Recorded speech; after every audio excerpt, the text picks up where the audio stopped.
dëmtimi apo ndryshe personat me dëmtime fizike.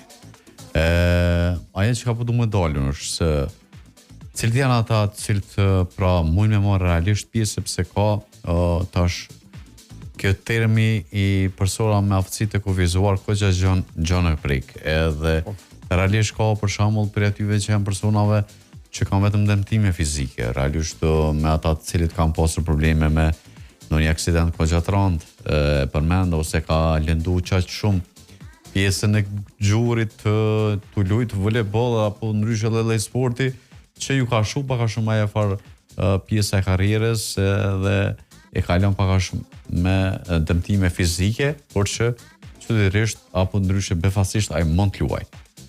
Po. Përveç dëmtimeve fizike, do të thotë që drejt loje, sipas klasifikimit që bëhet në World Paravolley apo Federatën Botërore dhe Federatën Evropiane, paraplegjik, tetraplegjik kanë drejt me marrë pjesë, kuptohet pas klasifikimit, janë ekipet klasifikuese të cilat e bojnë klasifikimin e lojtarëve para fillimit të ndonjë kompeticioni.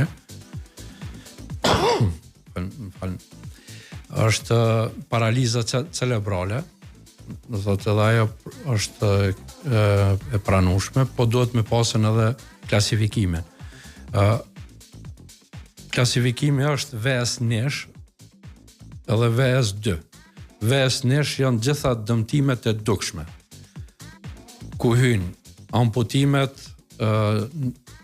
janë gjëmtyr më e shkurt, dëmtimet e gishtrinjve, nëse një personi ka 3 gishtrinj të njënës dorë të dëmtuar është automatikisht i klasifikuar, sepse është dëmtim që shifet me sy edhe klasifikohet direkt. Kurse këto tjerat dëmtimet muskulare, çka hyn aty, hyn nëse një person në VS1 mundet me hyj edhe nëse ka shembull ndonjë protezë në dorë apo në komë dhe nuk e ka lëvizshmërinë më të vogël se 90 shkallë. Do thonë nuk mundet me shtri krahun më shumë se 90 shkallë, ose komën ose gjunin ose pa marrë parasysh. Edhe dëmtime tjera muskulare nëse nuk e lejon shembull për shkak ndonjë muskuli me shtrije më shumë se 90 shkallë. 90 shkallë po. Gjymtyrën. Liga e Bronzë të përmende, kur do të bëhet, është përcaktuar edhe cilin shtet do të bëhet. Liga e Bronzë bëhet si vjet në muajin tetor ose në fillim të nëntorit.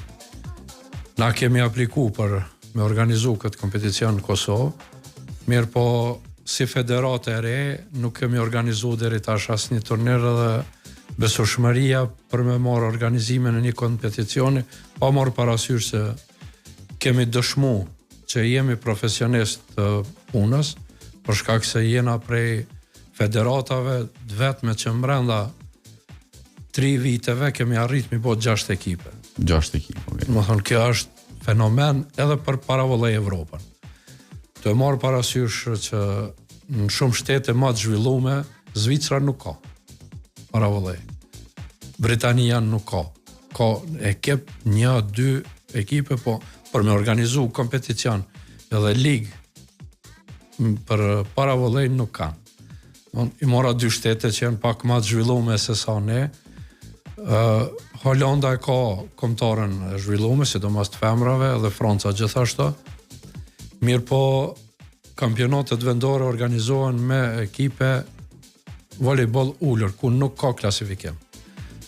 Këtë synim e kemi edhe na, që në të ardhmen, sidomos për femra, pasi që deri tash i kemi 2 ekipe të femrave, që në vitin këtë vit, faktikisht planifikojmë që në fund vitit të fillojmë me gara me ma shumë ekipe të femrave.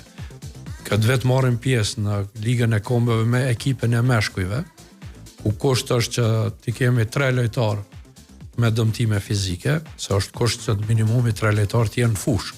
Është fjala për në fushë. Si që cekëm pjesëmarrës do të jetë Italia në ligën e bronzë, Gjergjia, Lituania. mund me ndodhë edhe Slovenia, mirë po për momentin nuk është e konfirmuar, kështu që parashihet që njërin prej këtyre 3 shteteve marrin pjesë në kampionatin apo në ligën e bronzë të kombëve.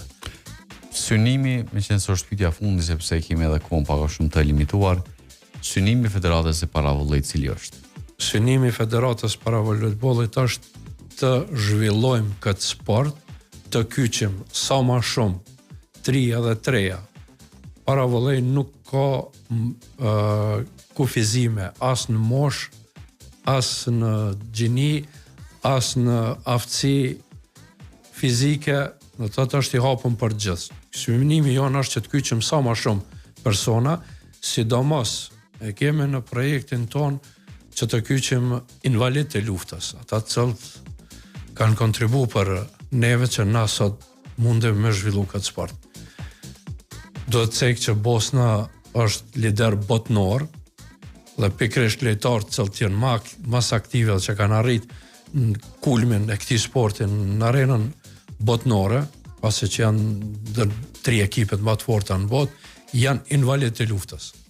Kështu që shfrytëzoj rastin që t'i ftoj shoqatat e invalidëve të luftës të na bashkangjiten, jemi të hapën që gjithmonë t'ju dalim krah.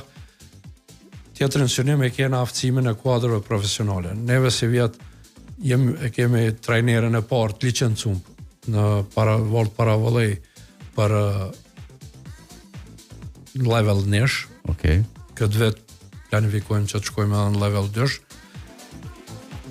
Planifikojmë që të aftësojmë trajner tjerë 3 për refer. Se tash me 6 qershor, sot një javë kemi turnejon e parë ndërkombëtar, që është në kalendarin e garave të Paravolli Evropës, ku do të marrin pjesë 2 ekipe prej Bosnës, 1 ekip prej Shqipërisë, edhe 2 ose 3 ekipe prej Kosovës. Qëllimi jonë është promovimi i paravolejbollit. I ftoj gjithë që të në bashkangjiten në këtë turne. Ku do bëhet? Bëhet në Fakultetin e Sportit dhe Edukimit Fizik në Prishtinë, prej orës 10 është hapja. I ftoj gjithë që të jenë pjesëmarrës aty ta shohin nga afër se çfarë është volejbolli ulër ose paravolejbolli. Këtë vet kemi startuar në kategorinë mix, ku në fush secila ekip do t'i ketë 3 meshkuj dhe 3 femra. Na bashkangjitet edhe një lojtar që do të cek gjithçysh, Skënder Krasniqi prej Bosnës, cili luan në kampionatin e Bosnës edhe ka shprehë dëshirë që me lu për kombëtarën e Kosovës. E falenderoj publikisht. Është diçka e manishme. Zotëri Gzim Brahimi, shumë faleminderit që gjete kohën dhe ishe pjesë e pasdites sportive. Faleminderit juve, jemi të hapur gjithmonë. Ju ftoj që të jeni pjesë edhe turneut, që bashkarisht të kontribuojmë në ofrimin e sportistëve me dëmtime fizike në këtë sport, po edhe në sporte tjera paralimpike, pse jo. Shumë faleminderit. Faleminderit juve. Dëgjues dashur, ishim së bashku me sekretarin general të Federatës së Paravollit Kosova, i cili pra është Gzim Brahimi.